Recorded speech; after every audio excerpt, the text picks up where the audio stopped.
The entire nervous system uses the same basic event, the action potential. First, calcium ions will enter the axon terminal of the presynaptic cell. This causes the vesicles to release neurotransmitters into the synapse. These chemicals will open ligand-gated ion channels, which allows a slight change of voltage as ions flow into the cell and travel to the postsynaptic cell's axon.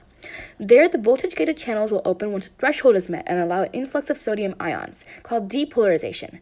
In response to this depolarization, potassium ion channels open to let out potassium ions in a failed attempt to restore resting potential, called hyperpolarization.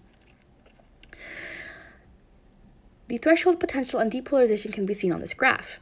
After hypolarization, the neuron restores resting potential using the sodium-potassium pump, and this process can repeat after the resting potential is restored.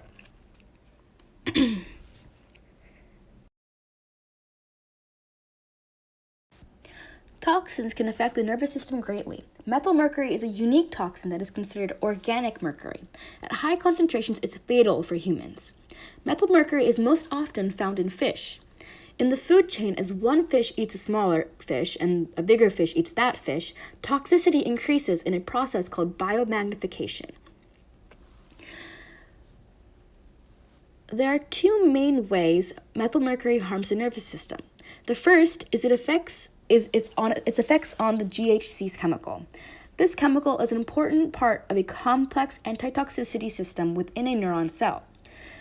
Mercury will bind to the sulfur groups of the GHC chemical and effectively render the chemical useless, which causes the system to be useless, which allows these neurons, to die. Another way it affects the nervous system is effects on the sodium-potassium adenosine triphosphate pump.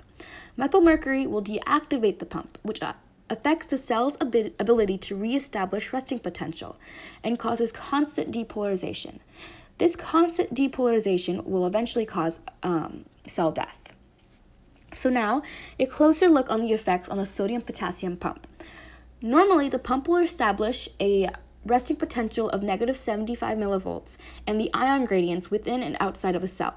However, methyl-mercury deactivates this pump, which means resting potential can't be achieved. This affects the action potential at its last stage, after hypolarization, as constant depolarization occurs with no resting potential. This constant depolarization causes stress on the neuron, so much so that it eventually leads to cell death. This cell death will cause the nervous system to fail and effectively leads us to dying as well. So thank you for watching our video, and I hope you learned something cool about methyl-mercury and the nervous system.